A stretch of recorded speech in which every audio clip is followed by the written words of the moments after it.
Famílias vitoriosas diante das tempestades da vida.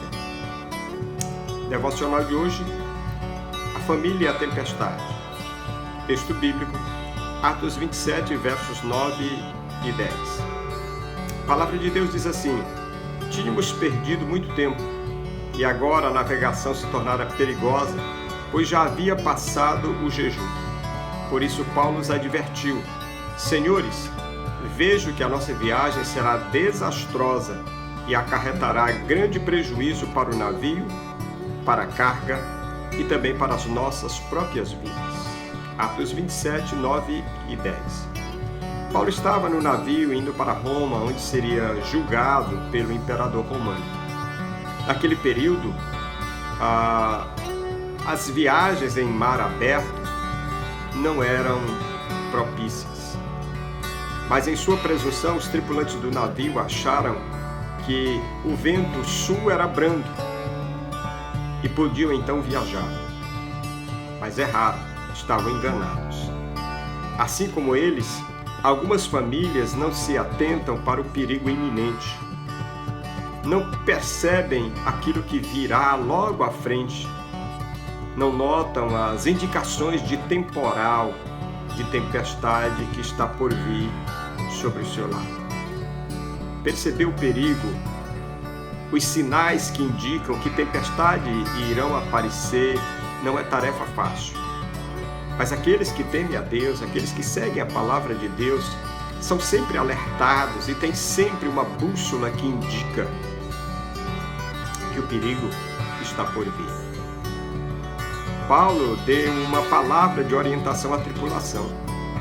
Senhores, vejo que a viagem trará avaria e muita perda, não só para a carga e para o navio, mas também para todos nós. Foi a palavra de Paulo.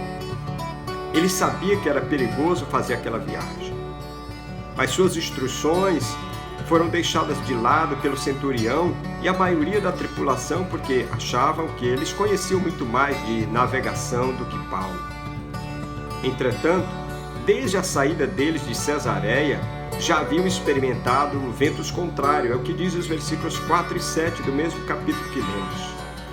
E agora, nesse ponto da viagem, o navio, então considerado seguro, moderno, confiável, à prova de tempestade, estava em dificuldades. O que parecia ser um ambiente protegido, acima de qualquer dúvida, foi posto em xeque.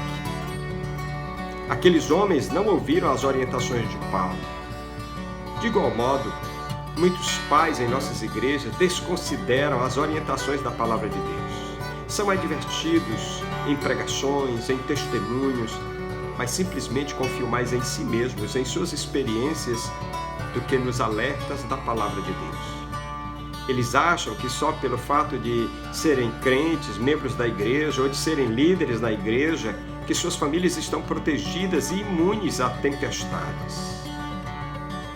Eles não dão atenção aos alertas do Senhor. São como os marinheiros daquele navio, mergulhados em suas próprias vaidades, em seus próprios compromissos, em suas próprias experiências e segurança, se tornam cegos para as tempestades que estão para aparecer. E muitas vezes elas vêm repentinamente e suas famílias são destroçadas porque deixaram de ouvir o alerta da palavra de Deus. Não estão atentos aos fenômenos climáticos, às mudanças de tempo, às situações distantes da palavra de Deus, não notam perigo. Aqui tem uma advertência muito séria que você precisa anotar e nunca esquecer. Deus não nos colocou em nossas famílias apenas como professores. Deus nos colocou em nossas famílias com uma missão muito mais abrangente, uma missão que alcança os céus. Deus nos colocou em nossas famílias como discipuladores de filhos, de esposa. Nós precisamos estar mais atentos à palavra de Deus. Nós precisamos estar mais atentos à prática da palavra de Deus em nossas casas. Então aproveite o dia de hoje. Ore para que a sua família tenha sabedoria nas escolhas que venha fazer nessa vida. Ore para que a sua família aprenda a confiar mais no Senhor e nos alertas da palavra de Deus. Ore para que pai e mãe sejam muito mais discipuladores dos filhos do que simplesmente carregadores de filhos à igreja, ao templo. Ore, peça a Deus que você esteja atento aos alertas da palavra para que a tempestade não ponha a sua família em guerra. Deus o abençoe.